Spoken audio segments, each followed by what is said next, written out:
Mishcon Academy Digital Sessions. Hello, welcome everyone, and thank you for joining this Mishcon Academy session, part of a series of online events, videos and podcasts looking at the biggest issues facing business individuals today. I'm Patrick Connolly and I'm introducing today's event. Before I introduce my guests on the stage, there's really quick housekeeping rules. If you're online, you've joined this session automatically on mute and your video's off. If you have any questions, you can use the Q&A function located at the bottom of your screen, and the team will pick that up. If you've got any technical issues during this event, just put them in the chat. One of the Mishcon team will help you. If you're in the room, obviously you can just raise your hand and we're all okay doing that. So really quick intros, because Catherine is going to do bigger intros. So we're joined by Catherine Baker, who is corporate lawyer, or used to be a corporate lawyer, tennis coach, founder of Sport and Beyond, and author of this amazing book. There's lots of copies of this book that I know lots of people in the room have. And if you're watching online, there'll be lots of copies on the first floor in Africa House. So you should definitely get one of these books. Within this book, Staying the Distance, it's lessons from sport that business leaders have been missing. And to bring this to life, Catherine will be talking to Maggie Alphonsi. Maggie has played for Saracens. She's played for England. She's won the World Cup in 2014. She's an MBE, and you've probably seen her on ITV as an expert in the rugby. So I'll hand over to Catherine and Maggie. That's brilliant. Thanks so much, Patrick. And, delighted to be here this afternoon. Really lovely to see you all. And a big thank you to Patrick and team for inviting us in. Before we get into the meat of the session, we're just going to do a couple of introductions, both for Maggie and for me. And I'm going to set a bit of context around the session, specifically the lens through which we'll be looking at leadership today.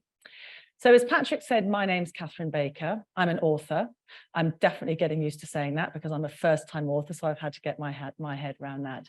And my book, Staying the Distance, The Lessons from Sport That Business Leaders Have Been Missing, with a foreword by Gareth Southgate, has been out since the end of March. My role at the moment, I'm director and founder of a business called Sport and Beyond, and really I focus on blending insight and research from the world of sport and business to drive performance. I didn't always do this, however, because as Patrick said, my first career was as a corporate lawyer. So I trained and qualified at Linklaters. I qualified into the corporate department there. After a year, I moved to West End firm Davenport Lyons and spent a further 10 years there. Since 2015, I've been focusing on mindset and leadership, as I said, with the focus on sport. Not totally alien, because actually I played both tennis and hockey to representative level. And as Patrick said, my first qualification was as a tennis coach. Over the last few years, I've had the privilege of working with many elite athletes, many of our elite coaches, and many CEOs and senior leaders. In my day job now, I coach many CEOs and senior leaders across sectors, but specifically the sports sector and also quite a few managing partners. I have quite a few non-exec roles, one of which is chair of O-Shaped, which is an organization that many of you may have heard of, leading change in the legal industry, hopefully for the better. I've got 3 children, 3 sons who are 18, 20 and 22. Been very interesting through their development and the sport that they've played, seeing the leadership journey that's taken them on as well. Really delighted to be here today with Maggie. So I'm going to give you a little bit of a rundown of Maggie's achievements before I let Maggie introduce herself in terms of Maggie as a person. So Maggie made her England debut in 2003. She made her mark very quickly. She was the IRB World Women's Player of the Year in 2006. In 2010, Maggie was the Sunday Times Sportswoman of the Year. And that was the same year in which Maggie and her team were runners-up, harsh runners-up in the World Cup. 2011, Maggie made history because she was the first woman in its 50-year history to be voted the Rugby Union Writers' Club Player of the Year. 2012, I think it was, you awarded your MBE. And 2014, finally, Maggie and her team won that treasured World Cup. Post-playing, Maggie's career has gone from strength to strength with broadcasting and journalism roles, as well as her role on the council at the RFU. And I've had the privilege of working with Maggie on a number of occasions, and I'm really delighted to have Maggie joining us all today. That, as I said, is Maggie in terms of achievements. Maggie, I'll hand over to you now to tell us a little bit more about, you as a person and what really drives you. Absolutely. Thank you very much. Thank you, Patrick. Thank you, Catherine. This is one word that you missed in both the introduction, and it was a legend. I am a legend, but it's all right. We just pretend that we just didn't mention that. So look, my career, you've pretty much summed it up. So I've pretty much been there, done that, and my career started off in North London in Edmonton. Some of you might know Edmonton. Yeah, you very well do. So I guess I grew up in a very deprived background. Very much no rugby wasn't a thing. And I guess my journey started from school, where I found rugby due to one teacher who was really enthusiastic about the sport. And I guess that's where my life pretty much took a positive course. I found something that I felt like I could fit in. And I guess I played the sport for like 20 odd years, but I got into the England setup, and then all of a sudden my focus became trying to win a World Cup. And like Catherine already highlighted, I went to 3 Rugby World Cups, and 2 of them, there were failures. But I don't talk about that very much, but Catherine nicely brought it up. But finally went on to win it. For many of us on our journeys, you fail, and you finally succeed. We finally did that in 2014. And then after that, I retired. I was recently told not to use the word retirement, more evolution. So I'm now on my evolution path of my life, and actually working in broadcasting, which I absolutely love. And I work on men's and women's rugby, but very much now, like Catherine, work with leaders, and especially in the world of governance. So on sporting governing bodies, where we try and improve diversity and inclusion. That's sort of my big focus now. So that's pretty much me. Brilliant. Thank you, Maggie. And I like the bit around evolution. If any of you follow tennis, you might be aware that Serena Williams recently also didn't retire, but evolved out of tennis. So that might be where that comes from. So a little bit of context then, before I ask Maggie the first question around how we're going to be viewing leadership today and why. So the anchor for the discussion today is Stay in the Distance, the book I've just written. And I really wrote it, well, for lots of reasons, but there were 2 specific gaps that I was looking to fill. So gap number 1, we're very used to drawing lessons from sport across to business. I'm guessing that those of you in the room and those of you listening probably, have read books and literature in that area and have had conversations, etc., because it's probably an area of interest already. And there is some brilliant stuff out there in terms of lessons from sport across to leadership and business. Much of it focuses on winning or on high performance in the moment. And I felt there was a gap, because sport's been showing us all along, not just how to improve, perform and achieve, but how to do so over the long term in a way that's sustainable and that ensures that we can consistently deliver results when it matters over the long term. And that's, of course, been particularly important over the last few years with the pandemic and the legacy that we're all facing from the pandemic. The pandemic has wreaked havoc on the well-being and health and performance of so many people, whether that's senior leaders or the people who they've been leading. So it felt like there was a gap and also a real need to address this, trying to make sure that we shine the spotlight on the lessons from sport that focus on long-term sustained performance rather than just winning or high performance in the moment. Gap number 2, as I mentioned, lots of brilliant books and brilliant literature in this area already. Trust me, I've read pretty much all of them. But what you find is that most of them are written by male authors, and most of them tend to focus on male athletes, male coaches, or male teams. And I wanted to do my part to try and redress that balance. So I have consciously throughout the book tried to focus on as many female athletes, female teams and female coaches as male, and we'll be picking up some of the stories as we go through. So those were the 2 gaps that were sort of a large part of why I wrote this book. The first half looks at how to get the best out of yourself as a leader over the long term, and the second half looks at how to get the best out of the best out of those you lead over the long term. In the first half, there's quite a few lessons there, Maggie, as I said, in terms of how to get the best out of yourself over the long term. And one of the areas that we pick up quite early in the book is fear. Now, fear is something which is very relevant in elite sport, but it's also very relevant in the world of work. Now, those of you who followed the Lionesses on that amazing run they had through last summer to win the Euros, may know that one of their core mantras through that entire tournament was, nobody wins afraid of losing. Nobody wins afraid of losing. So Maggie, would you give us a bit of an insight, if you would, in terms of fear and the impact that it's had in your career, both in your sporting career and in your career post-rugby? Yeah. So when we talk about fear, it's kind of interesting, like, how do you define it? And for me as an athlete, I guess you have to ask yourself the question, what are you trying to avoid? And I guess for me, I had two things that I was trying to avoid throughout my sporting career. And the first one was losing. And I know that seems quite obvious, but the fear of losing almost gave the perception that you weren't good at something or your team wasn't good at something. So that became almost a bit of a dominant thing throughout my whole entire career. And I reached, not until I got further in my career, did I start to learn to embrace losing. And I don't mean embrace losing saying I really enjoy losing, it's great to have it, but actually that element of failure is good. I know that now. So when I work with various different leaders, as well as in the sporting context, we always say failure breeds success, because the lessons that you learn from, whether you want to call it failure or another word, you learn so much. And if anything, I've evolved, I reinvented myself after every loss or every obstacle that I've experienced. And a loss isn't a Rugby World Cup final. We have losses every day. And actually, it's the lessons that we take from that. So I guess I've learned to embrace it. The second thing that I have, that I feared, I guess, throughout my career was the fear of going back. And so let me elaborate. I said to you in my brief statement that I grew up, in Edmonton. So any of you do know Edmonton, it tends to be in the news quite a lot. Unfortunately, it is very deprived and it's quite a rough area. Grew up in a council estate, single parent family, no brothers and sisters, and everyone who lived there lacked aspiration, lacked motivation. And I promise you, I took that same attitude into my school life.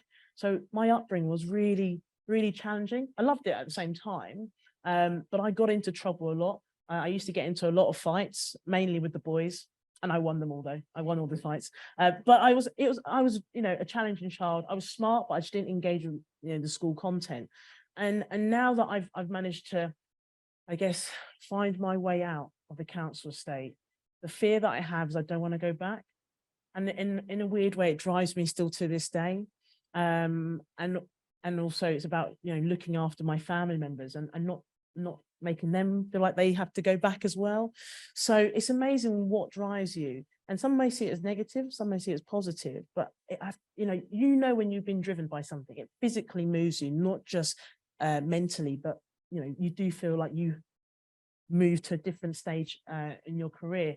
So those have been the two things that have really sort of been my driver, or my avoidance, really. And a quote that I live by now, I can't remember who it's by, but it says, being comfortable with being uncomfortable. And I love that quote, because now I try to embrace the uncomfortableness. Actually, if I can find myself in a place where, yes, I fear it, but if I can embrace it, I'll keep moving forward. So where possible, try and put yourself in environments where it's really uncomfortable. I don't like it. I fear this environment, but actually I'm growing from it to the point where actually it's not a worry, it's not a fear, and it's not something I'm trying to avoid anymore. Thank you, Maggie. That's fascinating, and for being so open. Before I pick up on some things, I'm going to press a metaphorical pause button, because I forgot to say at the beginning about questions. So we will be leaving time at the end for questions. So if you've got questions and want to store them up till then, please feel free. For those of you attending online, please do put questions in on the Q&A. I'll pick those up as well at the end. You might find as we go through that Maggie and I throw a couple of questions out to you as the audience as well. So just be prepared, especially the ones in the front row, making sure that no one's falling asleep. Okay. So just right, pause button now unpressed, back to where we were. So thanks, Maggie, for sharing that. And I think one of the reasons that I was very keen to focus on this as one of the 6 lessons in the first half of the book is that within sport, there is quite a lot of research and insight looking into the impact of fear in terms of performance, the extent to which it can be a healthy driver versus the extent to which it can be an unhealthy driver. There are all sorts of case studies around, for example, the All Blacks, one of the most successful teams of all time. That's the New Zealand men's rugby team. And if you read some of those case studies, they will talk about fear being a driver.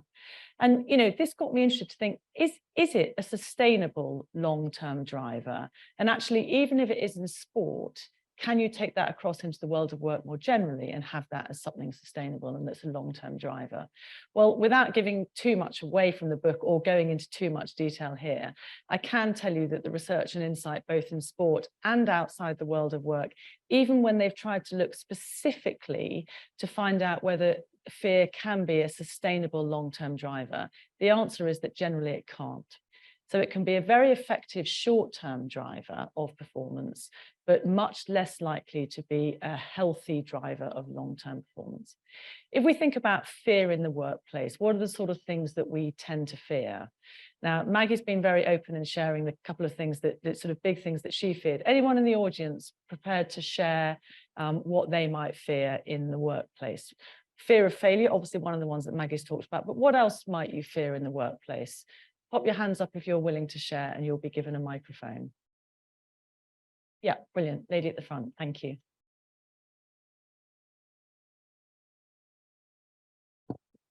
Damaged your reputation. Yeah, brilliant, thank you. Anything else? Yeah. Getting something wrong. Yeah. Okay, so getting something wrong, fear of judgment, fear of failure, fear of damage to reputation. And there's a few others that we will generally find that, you know, we feel in the workplace. Now, in a way, the easy thing is to pretend that those don't exist, isn't it? And to kind of brush them under the carpet. But the danger with that is it sits there and you never really deal with it. And that really, really doesn't help with long-term performance. Before I come back to Maggie, there's just one other aspect that I'm going to pick up around this area that tends to be particularly relevant in the legal profession. Now, as an ex-lawyer, I can say that anecdotally, this was something I definitely experienced quite a lot in the legal profession. And again, from a sort of data point of view, there is some evidence pointing to the fact that within the legal profession, there is possibly a higher sort of concentration of perfectionism. Put your hands up in the room if you think you suffer from perfectionism. Okay. Love the honesty. That's good. So just a couple of bits on this that, again, there's much more detail in the book, but I think it's quite useful to pick out here in this subject around fear. There's been some very good research done in the world of sport looking at the impact of perfectionism on performance. And actually, it seems that there are two types of perfectionist tendencies. Something called perfectionist strivings and something called perfectionist concerns. Perfectionist strivings tend to be more healthy. That's when we are putting a lot of pressure on ourselves and we have really high expectations. We're trying to be as excellent as possible, but we also have an element of reality about we're not always going to be perfect. So we're really doing our best to be excellent, and we perhaps have a tendency to go towards that perfectionist spectrum, but it's not totally debilitating. It doesn't really stop us from doing things. Perfectionist concerns when it tends to become a bit more problematic. Anyone in the room possibly had an experience of not sending an email until you've checked it over and over and over and over and over again, or not letting a draft of a document go to the other side or go to the partner in your team or whatever until you're absolutely sure. Now, those tend to sit more within what are called perfectionist concerns and can be more problematic. So that fear of getting things wrong, that fear of being judged can almost become a bit debilitating. There are tools and techniques to get around that and try and shift from perfectionist concerns to perfectionist strivings. So much more detail in the book, but I think worth highlighting at this stage. Okay. It's fascinating when you talk about perfectionism. So when you talk about, so if you look at the world of rugby, does anyone know rugby or like rugby? Yes, good. So, you know, Johnny Wilkinson, absolute legend, but he was renowned for being a complete perfectionist. And it's funny, he was praised for that, but he would spend all day kicking a ball and he would have a set number of successes he has to get at kicking the ball before he will leave for lunch or whatever it may be for their next session. And some would say, that's amazing. He's so committed. He's prepared for that. He'd even kick on Christmas Day. I mean, that's crazy. I mean, no one kicks on Christmas Day.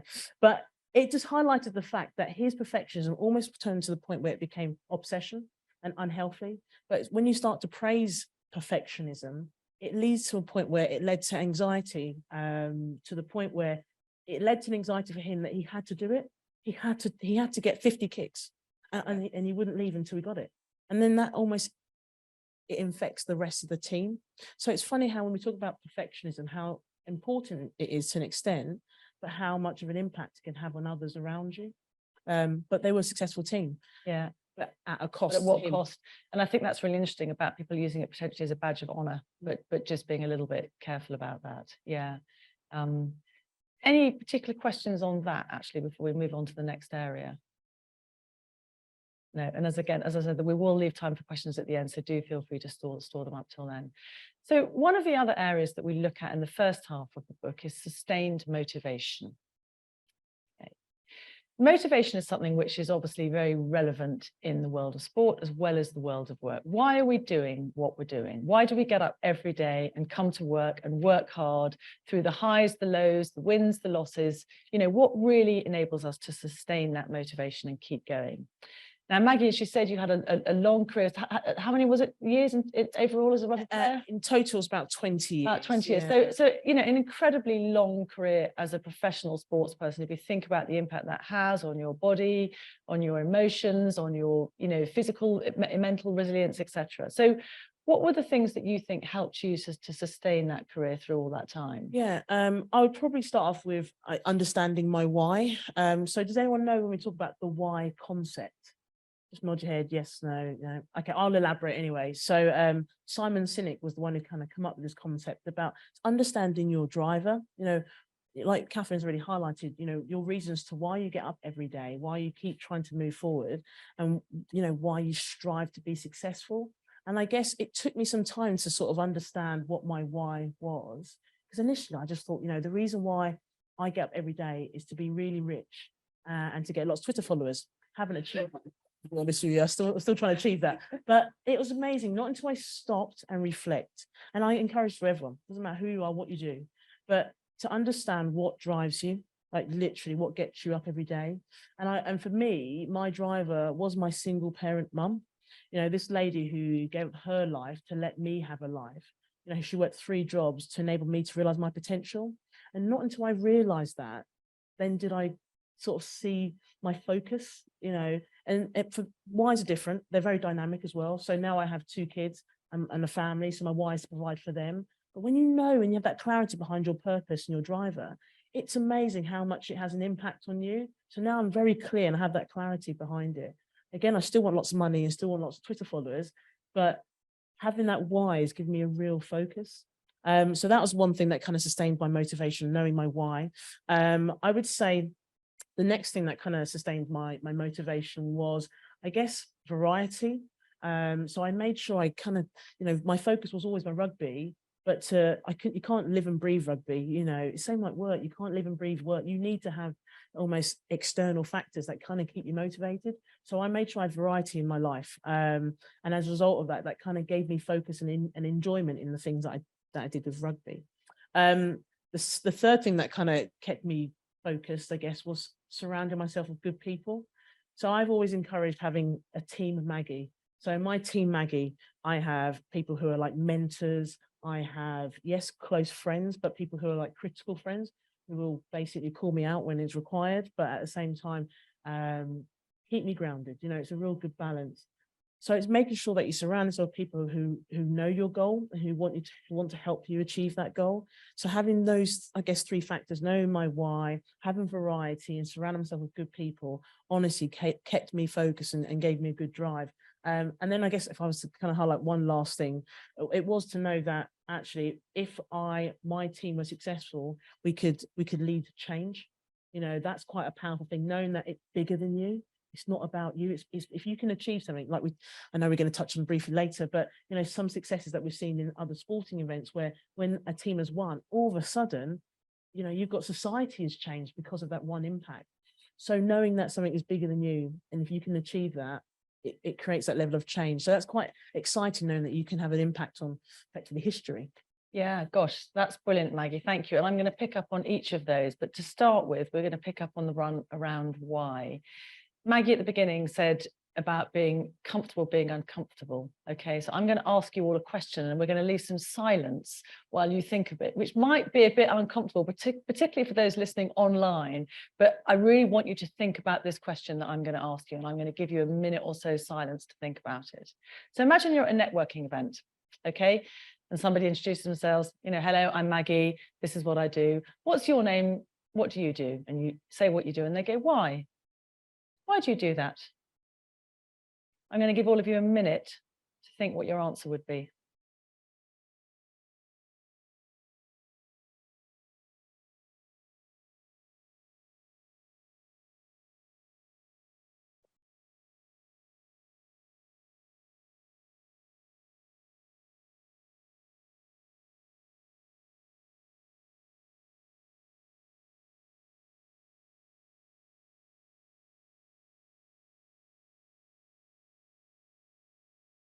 Another 20 seconds. I'm kind of guessing, obviously.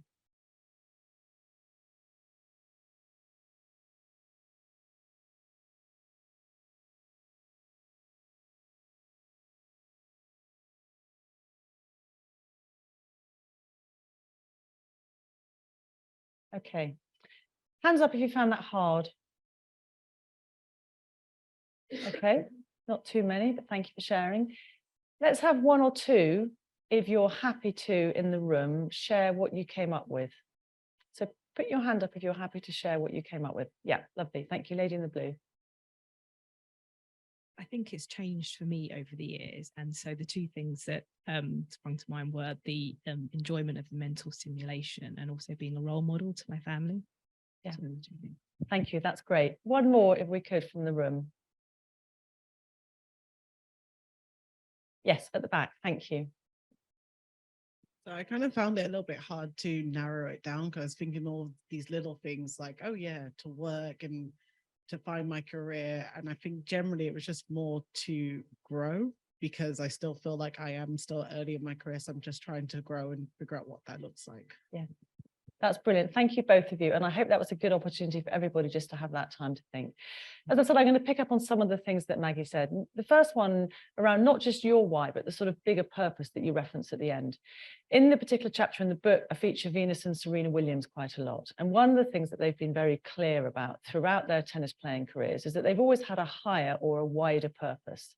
It's not just been for them about winning however many Grand Slams and Olympic gold medals and titles that they could win, but they've always wanted to show the world that a sport which they felt was not made for Black girls actually could be one in which Black women were successful. So they've had that wider, broader purpose, which they've shared quite a lot through their career to really sustain their motivation. One of the other things that sport shows us that really helps sustain motivation is actually focusing on the process rather than the outcome. So it's quite interesting this, because we think elite sport is all about winning, don't we? About, Maggie and her team searched to win the World Cup, for other athletes to get that gold medal, to win the World Championships. But there was a very interesting piece of research done in the London to Rio cycle, so between London 2012 Olympics and Rio 2016. And they wanted to try and understand what was it that set really elite athletes apart from everyone else. It was called the Great British Medalist Study, and they paired 32 athletes. So they had 16 elite athletes and 16 super elite athletes, and they paired them. So in each pair, you had an elite and a super elite.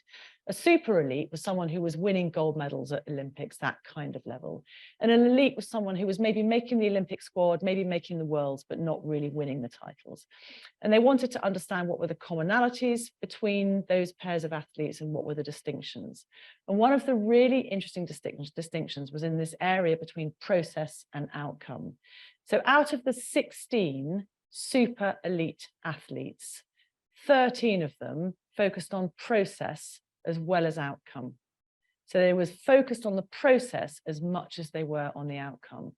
Out of the elite athletes, so the lower level athletes, only 3 of them focused on the process. The rest of them just focused on the outcome. And who were the more successful on a sustained basis? The super elite, who focused on the process as well as the outcome. What do we mean by the process? We mean focusing on getting a little bit better every single day at what it is that we do, trying to master our role and what it is that we're doing.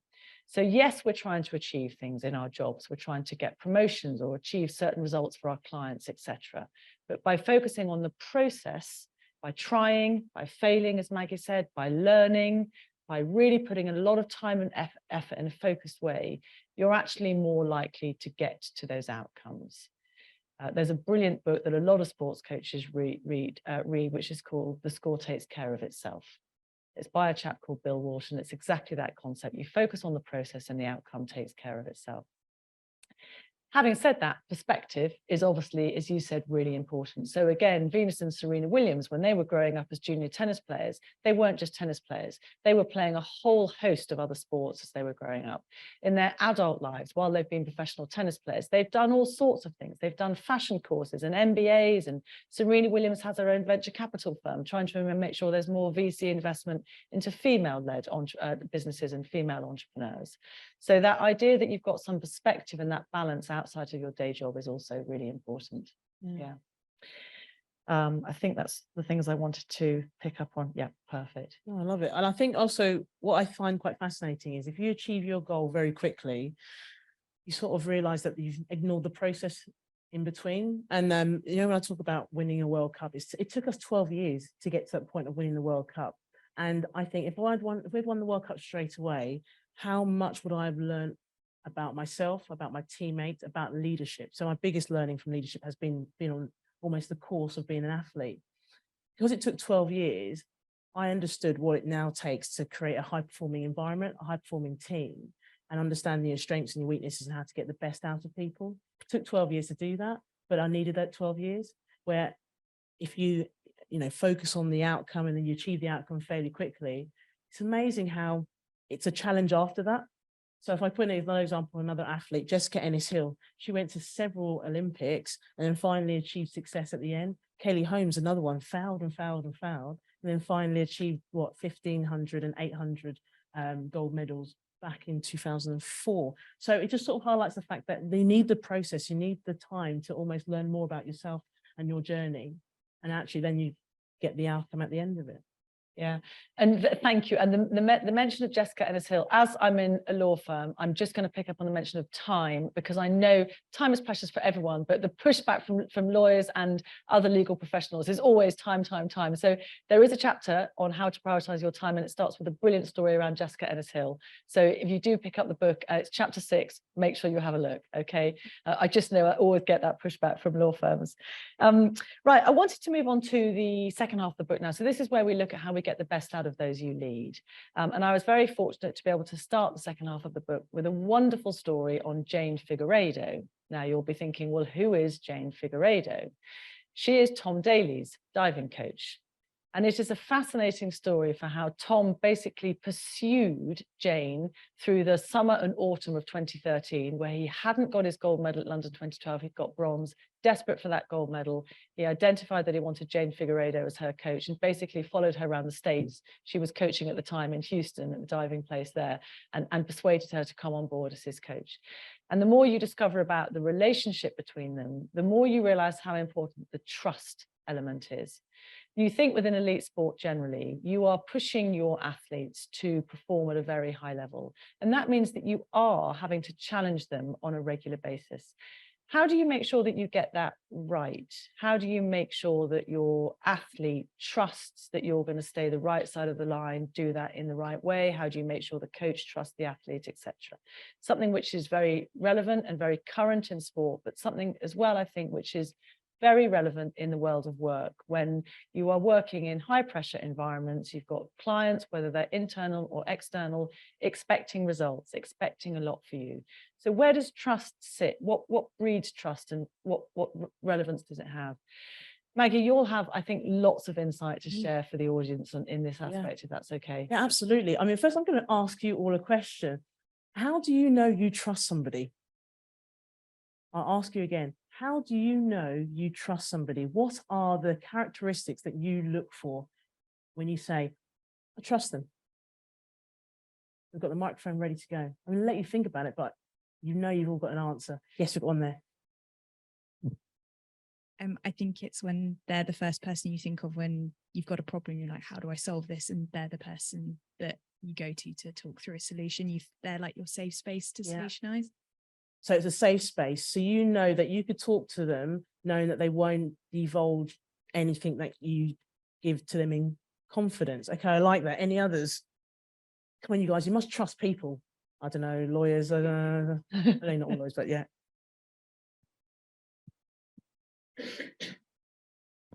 When you value and will act on their advice. Interesting. Yeah. Okay. Can you elaborate a bit more on that?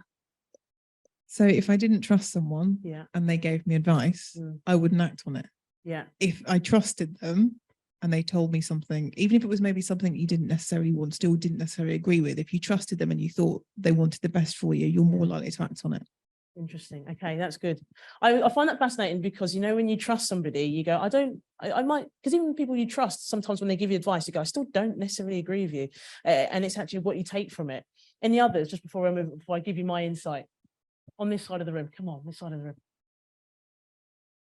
Come on, over here, this guy who just passed. He's desperate to talk. You can see it. He really wants to talk. It doesn't matter. It's always a good answer. How do you trust somebody? When do you know you trust? It's a hunch. So this is a really interesting bit. I listened to a really good speaker and he talked, I forgot what his name is because he does some really interesting stuff on TV. And he went and lived in Australia with the Aborigines. And they said they've got 3 hearts. So that's where they build their trust. And they've got their heads, their brains, their heart, their normal heart and their gut. That's what they believe. That's what they back themselves. And it's funny when you say there's just an element of just like, just a hunch. My gut feels like I believe in them and back them. And it's amazing how you take that as that's my go-to. So thank you for that. So let me give you some insight. So I guess for me, trust has been so key to my career. And I guess when I talk about my sporting career in particular, I'll come back to World Cups. I went to the first World Cup in 2006. And when I look at my team, we were just a bunch of people who played together, but there was no trust. It was just, you know, I wanted to score lots of tries and that's why we didn't win. So it was very much, thanks to those that laugh, it really does help. So in 2006, you know, we didn't win that World Cup. Next World Cup that we came to in 2010, again, trust wasn't really there. We spent 4 years in between focusing on skill rather than creating a team bomb. And then 4 years passed on to our last World Cup and we recruited a sports psychologist, and believe it or not, we spent 4 years focusing on building trust. And initially when I look back at it, I was like, this is a real waste of time. You know, we've got to work on our passing, our tackling, you know, that's what makes the best teams. But actually we spent 4 years building our culture, building our shared goals, understanding each other. So when I talk about, people go to me, what do you see when you talk about trust with a leader? I actually like to see a bit of vulnerability. So at the start of the talk and start of our panel conversation, I shared with you part of my story. You know, for many of us, being vulnerable is really quite scary. But once you open up a bit about yourself, not too much, just a bit, all of a sudden, you're willing to listen. All of a sudden, you back me. All of a sudden, you've got a hunch. I know what she's talking about because you've seen a bit of vulnerability. So what we found in the sporting world, and I've seen it more in business as well, when you just give a bit about yourself, all of a sudden you feel like, okay, because you're willing to do that, I'm going to give a bit about myself. It's a consistent exchanging, a transaction. So trust has been a huge part in my sporting career. So not until we got to that final Rugby World Cup, we got asked to share our whys. So I shared with you my why, you know, previously, and I just did it, I spilt it out. But actually in a sporting context, it took us a while to all understand what our whys were. And when we finally did that, I realized I didn't want to win a World Cup for me. I actually wanted to win it for somebody else who had a why, which is all about, you know, making her granddad proud, who passed away 2 months before the Rugby World Cup. You know, there was another lady who had alopecia, and her why was to show people that regardless of the condition, you can achieve whatever you want. And I thought, that's why I want to win the World Cup, for their reasons, not for mine. And that's really powerful. Like, how do we, you know, open up? It's a very challenging thing to do. But when you finally show a bit of your vulnerability, it's amazing how people will share it back with you. And all of a sudden you've got this emotional bond. And the best teams that I've worked with and observed, and the best leaders that I've seen, are the ones that are able to create that emotional bond. So trust has been a huge part in my career, but yeah, on the field and off it. Yeah, that's brilliant, Maggie. Thank you. And we had one answer in from online as well in terms of what people look for. So this is from Jan Holmes, proven track record of having your back. So that's another one. Yeah. And just to pick up on some of the things that Maggie said and from the audience, there are some general characteristics which are absolutely critical in having people who you lead, people within your teams trust you. One of them is that you are actually capable, credible. So picking up on the answer that you gave there, you know, if you're not capable, if people don't perceive you as credible, they're probably not going to be able to trust you. Another is that you care.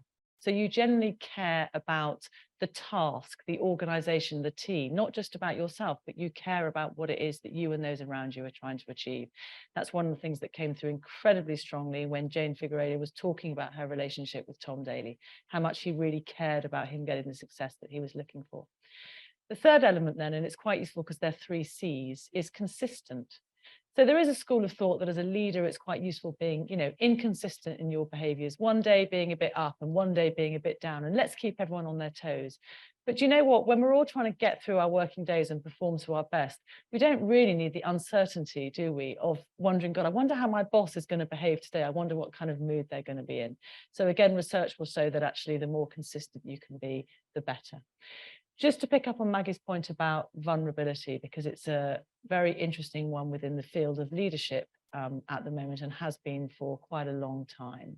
There is no doubt that the ability to demonstrate vulnerability can help build trust. But as Maggie said, you have to be a little bit careful with it, almost vulnerability with boundaries. And I'll share quite an interesting story from Silicon Valley. So Brené Brown is an American author who writes in this space quite a lot. Some of you may have heard of her. And she shares a story where she was giving a speech to some VC, so it's also some Silicon Valley CEOs. So she'd been brought in by the funders. So the funders had funded these organizations, and she was giving a talk to the CEOs.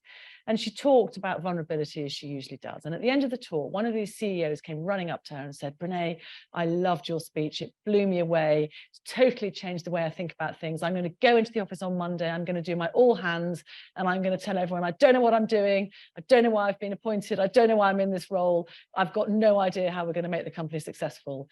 And Brené was like, which bit of my speech did you actually listen to? And she very gently said to this guy, you know, I wouldn't do that. You've got probably employees who have given up other jobs to come and work for you. They've got families to feed, right? I wouldn't be that vulnerable. So vulnerability with guardrails. Yes, it's okay to say, I haven't got all the answers. Yes, it's okay to say that I need help and support. Yes, it's definitely okay to, you know, sort of expose a bit about yourself and what you're dealing with, but just be a little careful to make sure that you don't go so far that you've basically freaked everyone out around you. So just a note of caution. Being authentic with being vulnerable, isn't Absolutely. it? That's the thing. Yeah. And people can share all, and to the point where you go, I don't trust this person now because they've given me way too much, and I've only said hello. Yeah. You know, yeah, so yeah. there's an element of like how much one shares and how over frequency, over period, you know, you give away yourself. So yeah, it's the element of being authentic. Yeah, definitely. Lovely. So we're going to move on now to another area that we look at in this area of the book, which is around belonging. Now, why do I want to talk about belonging and sort of get some insight from Maggie? Well, through the pandemic, many of you will be aware that there was that sort of movement called the Great Resignation.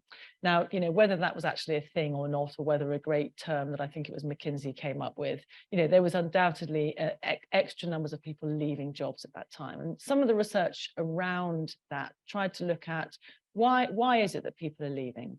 And they found a disconnect between why employers felt people were leaving and actually what employees were saying in reality.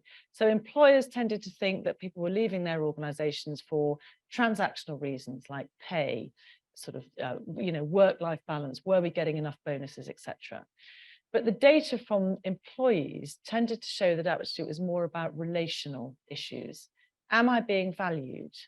Do I feel a sense of progression?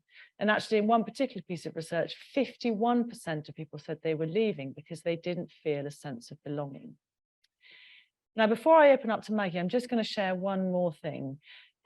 We've talked quite a lot about female sport, and I want to mention another amazing team, which is the GB women's hockey team that won gold at the Rio 2016 Olympics. Now, they won bronze at London 2012. They were gutted. Home Olympics, they were, you know, they weren't favourites, but they were definitely in the mix, and they really wanted to bring that gold home, and they didn't. But they managed to get it at Rio. And the leading goal scorer was a player called Alex Danson. This was her third Olympics, and she'd finally won gold. Listen to what she said as soon as she won the gold medal. It's not the winning. It's how you win, the people you win with, the group of people you are connected to. I think that human connection is the ultimate marker of success. So this is someone who had won her gold medal at the 3rd time of trying. She's not talking about winning. She's talking about human connection and a feeling of belonging. So Maggie, will you tell us perhaps some of your experiences around this? Maybe it would be quite useful to hear kind of what you've seen work well in terms of feeling that you belong within a team, within an organization, and maybe some things where it hasn't worked as well. Yeah, so I guess the biggest thing that I've experienced has always been understanding almost the logo that you stand for, the brand that you stand for. So let's come back to England rugby. You know, we spend a lot of time almost focusing on the red rose. And if you look at the RFU England rugby, they talk every strand of their teams are all associated with the red rose. So when you look at the jersey, it's about the red rose. It's not about sponsors. And actually, they spend a lot of time understanding what does it mean to wear the red rose? What does it mean to wear the shirt? What's the pride in the shirt? So there's a sense of belonging, feeling like you're part of that. And I'm talking about England because England's well obviously represented, but every nationality have that pride in the whatever the the branding or the logo is on that jersey.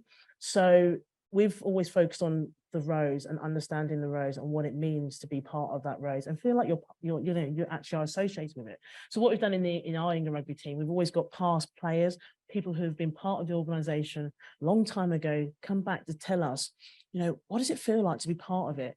And do you still feel part of it now that you've left 10 years ago? And it's amazing how they're still associated with the brand. And you see that in business as well. People who used to work for your company, they still feel there's an element, they're still connected to it. They're an alumni, you know, they still are part of that brand.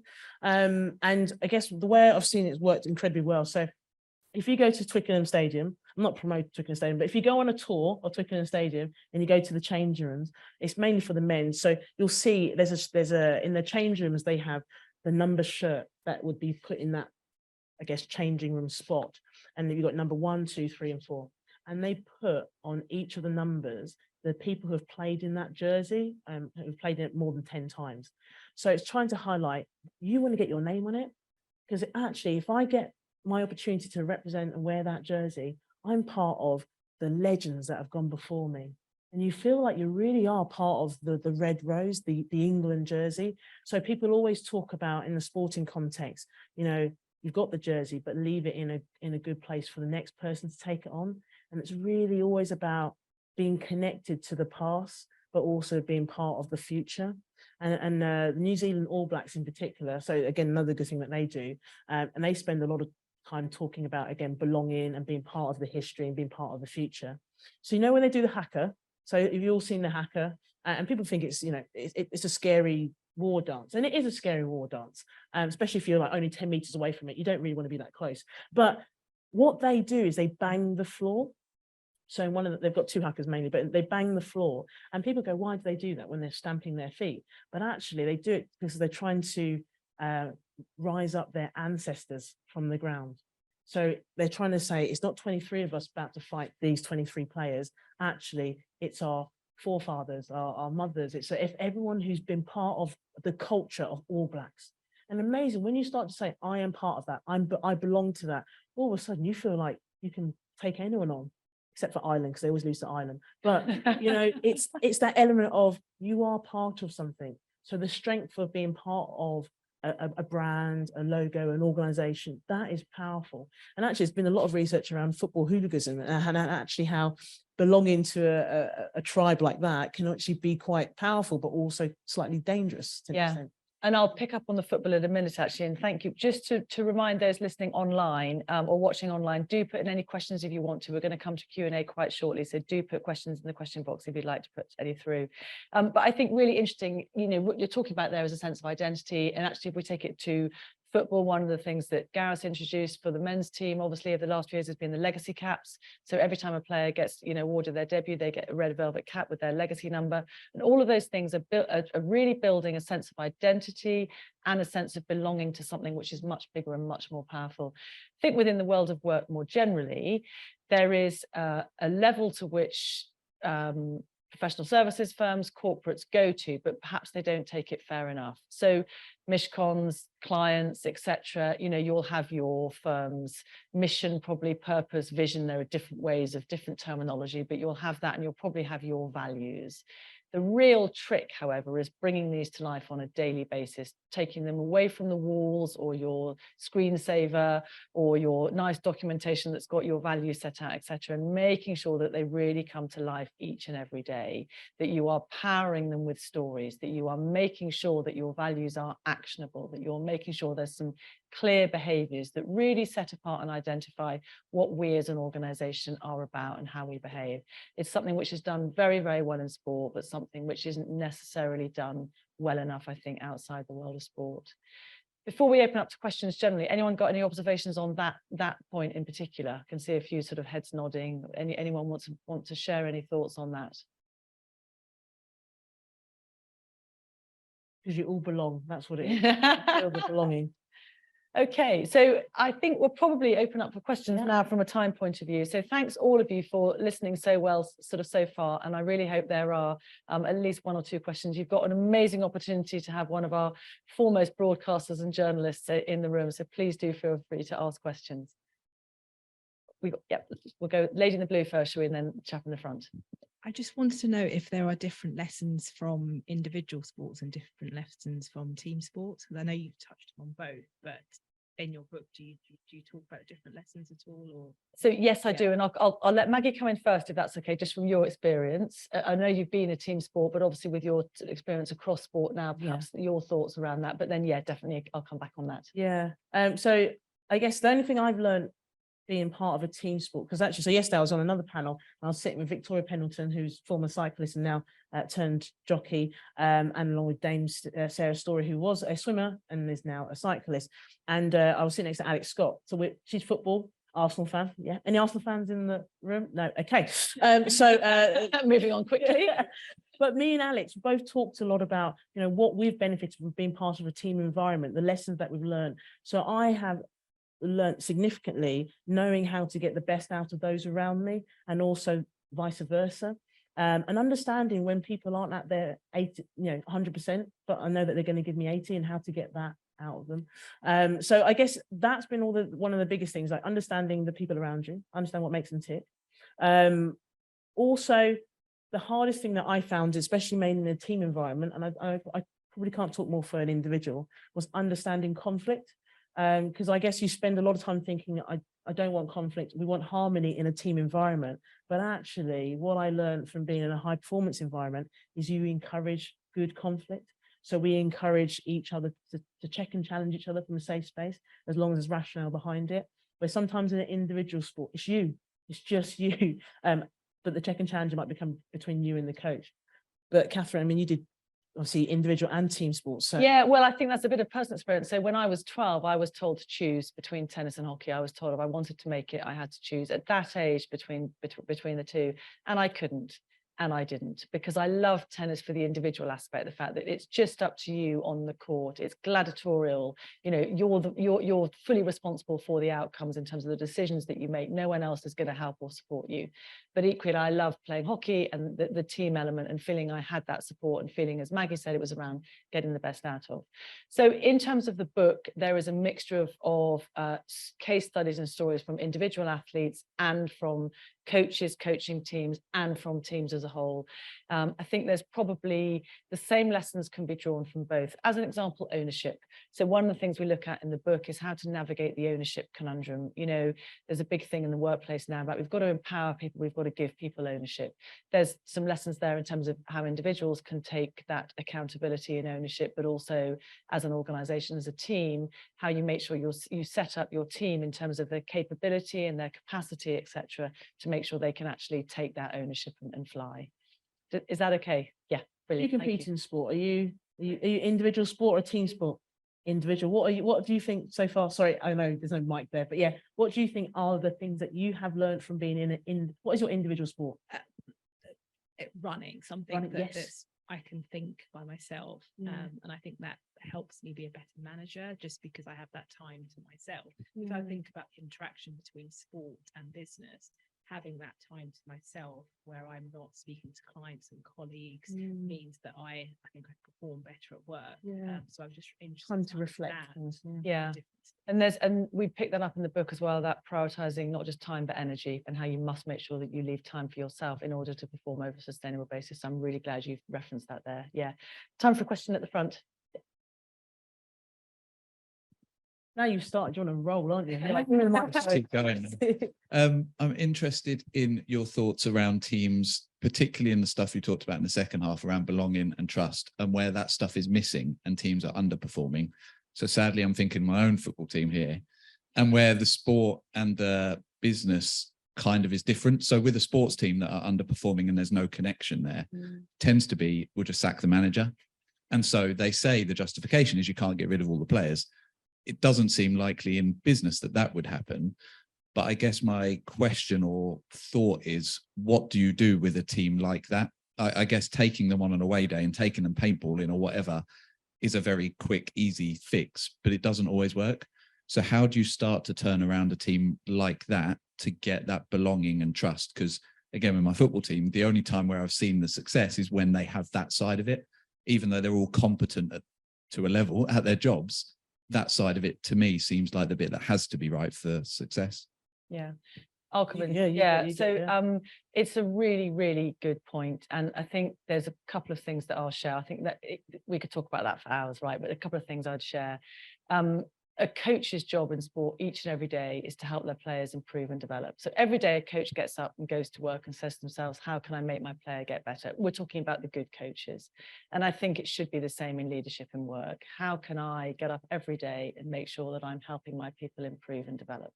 So that's the first point. The second point is it's a mantra quite well used in sport is know the person before the player. So in other words, know there was an individual. So when Maggie was being coached by her coach in the rugby team, and making sure that that coach understood Maggie as an individual rather than just seeing her as a forward in the England rugby team whose job was to do X, Y, Z. So that bit about knowing the person behind the player. How do you do that? The belonging chapter starts with a really good case study around London Pulse, which is one of the Super League Vitality netball franchise teams. They've unfortunately just lost in the final, but it's one of the most diverse franchises. It's London based, over 30 languages spoken in the club, etc. And actually, how do they make sure that they foster that sense of understanding their players and that sense of belonging? And I'm not going to give too much away, but there's something that specifically they do on every game day to really help that. There's a lot of sort of tips and tools in the book as well around all the areas identified: trust, developing people in a long-term way, ownership, etc., that hopefully you can take back into the workplace. I'm just asking what your team is. Who's your team? Charlton Athletic. Oh God. Yeah, thanks for asking that. Yeah. We can't help them. I am conscious that I think we were very much to finish bang on time. I mean, I think I'm happy to take one more question if you guys are okay with that, and then I think we'll have to cut off. Yeah, perfect. Hi. You talk about buying into the culture. Have you ever had it where someone just doesn't buy in, but they're too good to not drop? And how does that, so kind of a Finn Russell, let's say. Yeah. That like, he's just clearly not buying into the culture, but there's no one better to replace him. He's a match winner. How does that impact the rest of the team? And how do you change, do you kind of vilify him? How do you deal with that? So I'll try and answer it quickly. So if you don't know rugby, Finn Russell plays at 10 for Scotland, the best. He's like the maverick, they call him. And he fell out with the coach, and the coach was like, if you're not going to buy into what I'm trying to create with this team, then you're not going to play for Scotland. And actually Scotland ended up losing matches because he wasn't part of it. But fair play to the coach, it was Gregor Townsend. He stuck with his philosophy, and actually Finn Russell sort of came back round, and all of a sudden he included them again. What to do if someone doesn't buy into your culture? I think one of the things that I've always tried to do is not ostracize them. I think, Gregor Townsend, that's what he did. In rugby and sport, it's slightly different. It's different in football if you're paying millions of pounds for a top football player and they're not buying into it, but at the same time you're putting a lot of money into them. I don't ostracize them. My job is to bring them along in the journey, get them to almost make the goal a shared goal, make them feel like they are part of what we're trying to achieve, and it's part of their vision as well. Easier said than done, because sometimes it's just you and that person that you just don't click with. So I was always encouraged in my sporting world, because I've done a lot of work in the army, that they always say, try and get a good lieutenant. So get your vice captain, make sure that they're really good, because if the person who's you're having a challenge with isn't buying into you, maybe they'll buy into, Stuart Hogg. So maybe get him or her, whoever it is, to build that relationship, to get them to buy into what you're trying to achieve. So I guess my one thing is, don't ostracize them, bring them along with the journey and understand where their challenges are. But I was always told, if it reaches a point where there is no movement, then you have to find an exit, and exit appropriately, so it doesn't affect the team, because your big purpose is the team. Would you have brought him back?